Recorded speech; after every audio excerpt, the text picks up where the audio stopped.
Isang mapagpalang araw at maligayang pagbabalik sa ating YouTube channel mga ka-adventure. This is our part 2. So samahan nyo po ako tungayan ang ating adventure na nagawa sa araw na ito. So what are we waiting for?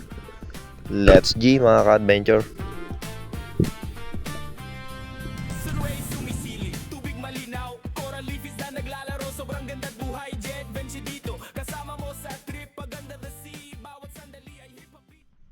Mga ka-adventure, our day 2 an adventure with Tol Eman.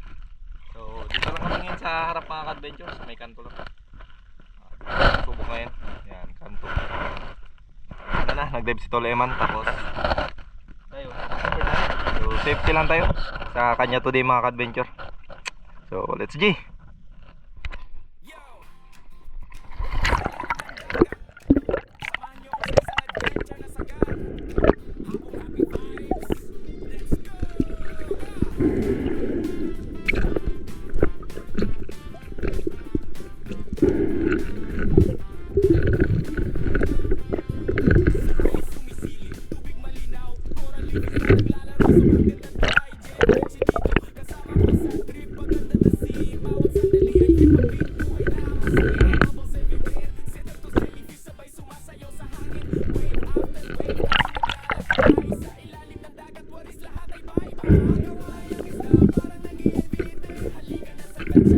At pagkatapos natin mag-load ng Panama Adventure ay diretso agad tayo warm up dito sa kalahating part lang at hindi tayo sumagad pa ilalim gawa ng medyo malalim ang spot na ito, kaya tamang gitna lang at syempre masid-masid baka merong tangigi na dumaan sa harapan natin.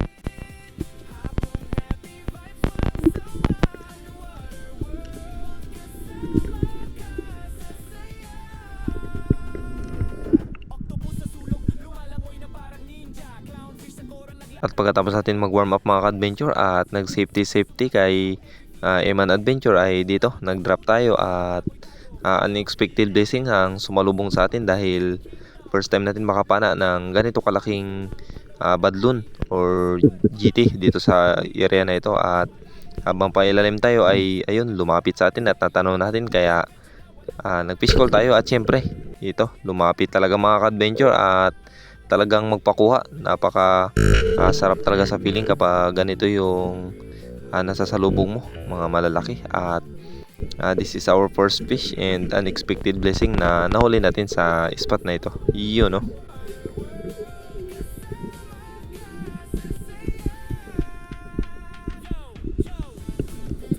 Nakita pala ako ni Eman Adventure na nakatira mga ka-adventure, kaya ito nagbabay siya at tinignan yung mga kasama ng badlon. Kaso lang nagulat at natakot na rin yung mga kasama, kaya lumayo na rin. So hindi niya na rin sinikan shot yan gawa ang good holding shot naman.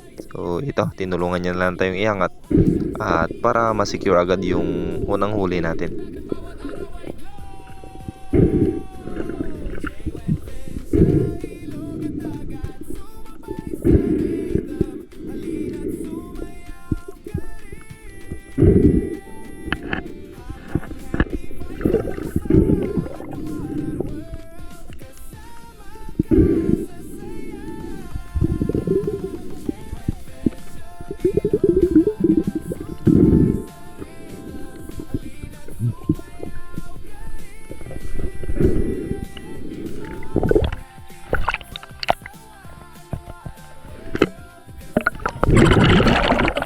Kala ko Ismail na.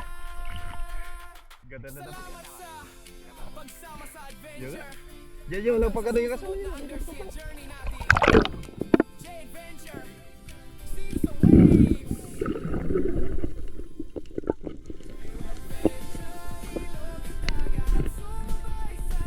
Ito yung tinatawag na good loon mga ka-adventure kasi nahuli na. Pero kung nakabitaw, bad loon talaga.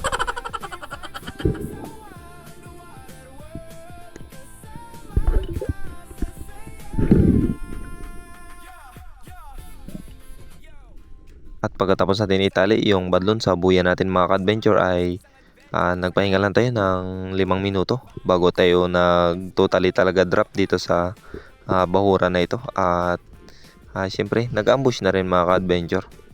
So, medyo malalim na rin talaga yung area na ito mga ka-adventure, kaya nagpi-free po lang tayo at ito, awan ng Diyos ay kahit papaano naabot rin natin itong area na ito at napakaraming bait fish. So mga hiwalay lang ito na bato dito sa harap ng spot mga ka-adventure. So dito lang tayo nag ambush. So ang dami sa ng bait fish, kaya lang wala lang mga ka-adventure malalaki na dumaan.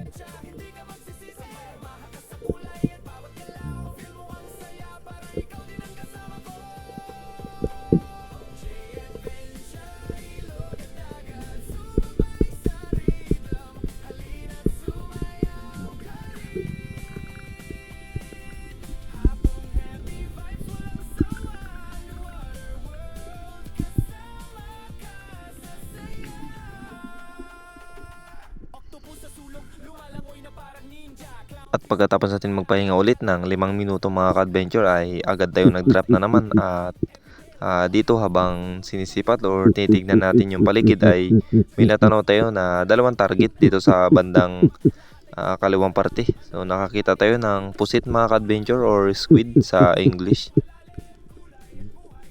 Sinisipat-sipat lang natin at nung natanaw ko siya ay umabante na ako at tumiretso. Marami pa naman tayong hangin kaya medyo confident tayong bumaba sa unang parte at ayan nga, ang laki ng pusit na ito mga ka-adventure, kaya nagka-interest rin tayo na tirahin ito.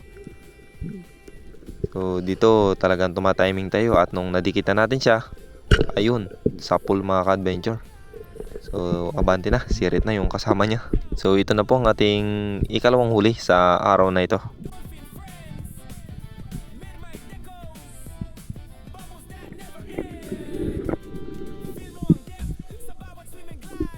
Mabuti na lang mga ka-adventure at walang pating. So hindi tayo nakagawan today ng pating, gawa ng kapag nakakapana tayo ng mga ganitong klase gaya ng tauban or pusit ay lagi talaga yan nandyan at umiikot kasi mabango siguro sa panglasa nila itong ink ng pusit, kaya kapag makita nila na nag-iitim-itim ay agad silang dumadasmag or lumalapit agad sa atin. So dito mga ka-adventure ay napakadaming bait fish or solid na maliliit. Sayang lang dahil walang malalaki. So tamang tingin-tingin na lang mo muna sa mga solid na to.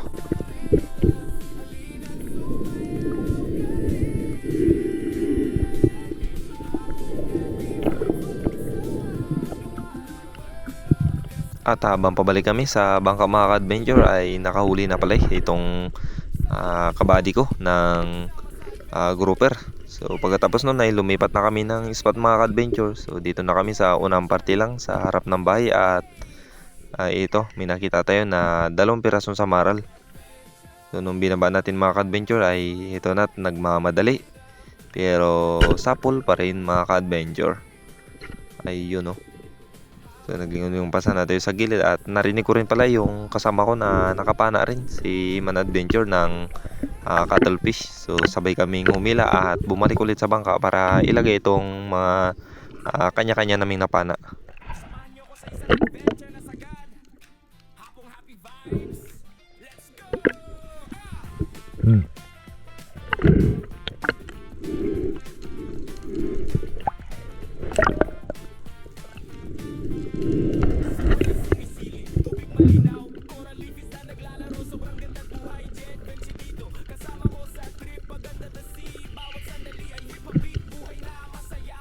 At para sa unang sablay natin sa araw na ito mga ka-adventure ay sumablay tayo dito sa samaral na tinira natin. At pagkatapos natin sumablay sa samaral mga ka-adventure ay agad ditong nasundan ng another sablay ulit dito sa ilak na ito. Ayun o, sayang. At dahil sumablay tayo ng 2 beses mga ka-adventure ay bumawi naman tayo dito sa kawayanin na nakita natin. Nakita pala namin ito kanina ni Man Adventure at medyo nagulat siya. Pero ito, bumalik at magpahuli talaga mga ka-adventure. So dumistansya talaga siya ng konti lang sa atin at nung nakuha natin yung magandang distansya, syempre binanatan agad natin at ito nga, nagpakuha nga mga ka-adventure. Thanks be to God.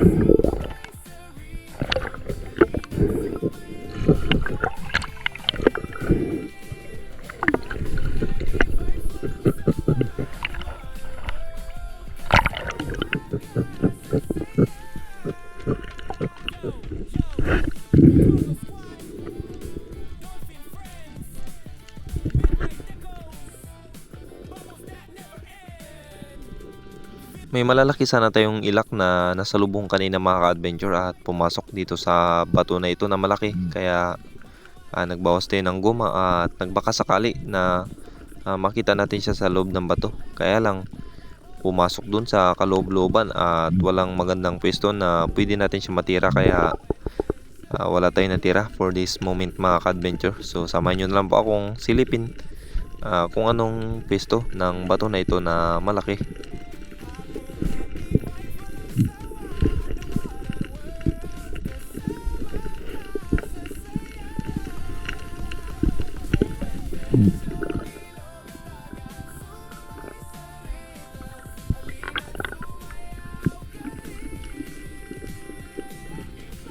At pati itong bato na kung saan tayo madalas nakakapana ng ilak mga ka-adventure ay pinasyalan ko na at ang daming ilak. So dito mga ka-adventure ay habang hinahanap natin yung mas malalaki or pinakamalalaki sa kanila ay may lumapit naman. Kaya lang sablay yung tira natin dito sa ilak na ito.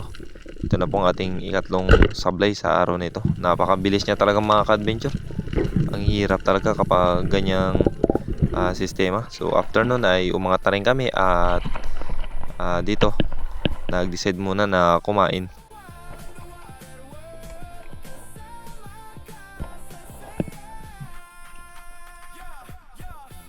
At pagkatapos namin kumain mga ka-adventure ay hindi na po pala tayo nakapag-video gawa ng tinipid-tipid ko na yung charge ng GoPro natin at medyo palubat na tayo. So dito umabante kami sa medyo malalim na area mga ka-adventure.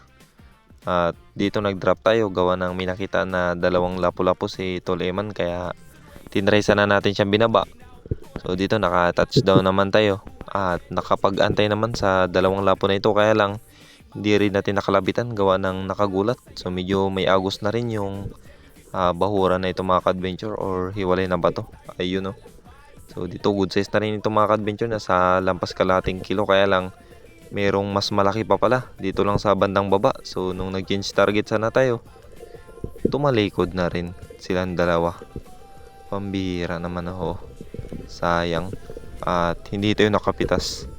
Lapo na sana, naging bato pa.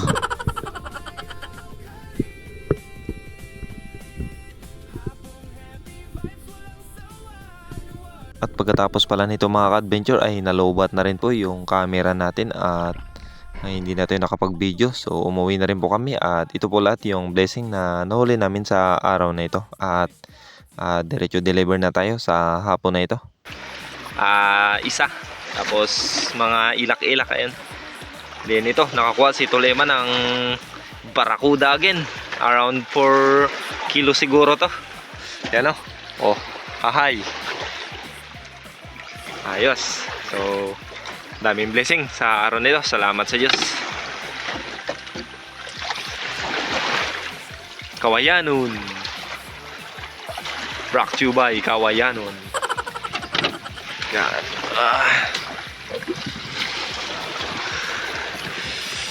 Badlon. Dalawa.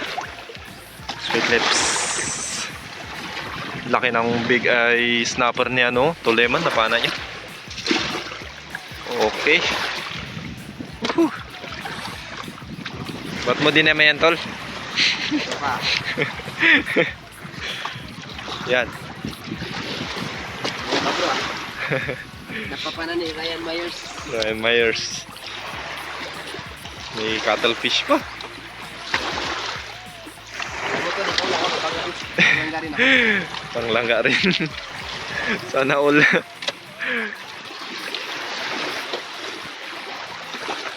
Aldo si ka-adventure.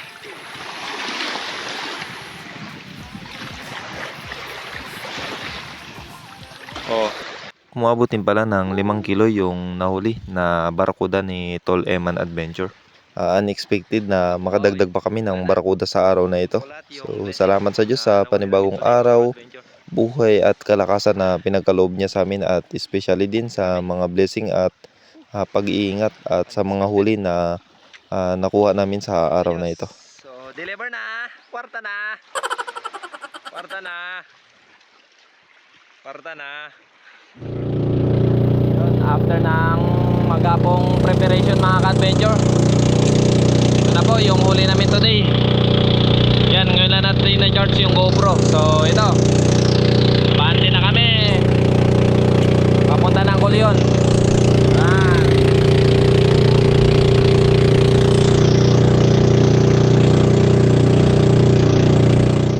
Mga adventure, kararating lang namin. So 7:54 na. Grabe, ang layo talaga. So ito tinitimang na mga adventure, awa ng Diyos ay nakalinis din kami ng 1,400 pesos bawat isa sa amin ni Tol Eman Adventure, at medyo malaki kasi yung expenses or konsumo na ginastos namin, lalong lalo na sa gasolina, kaya ito kung may kikitain man ay hindi rin ganong kalaki yan, pero salamat pa rin sa Diyos dahil kahit papaano meron tayong income sa 2 araw na pamamana. So that's all for today mga ka-adventure. Maraming salamat po sa inyong lahat sa patuloy na suporta at laging panonood sa ating mga simpleng adventure na ginagawa. So hanggang dito na lang po ang ating simpleng adventure na naman na nagawa sa araw na ito, and abang-abang na lang po sa susunod na adventure natin. Let's G!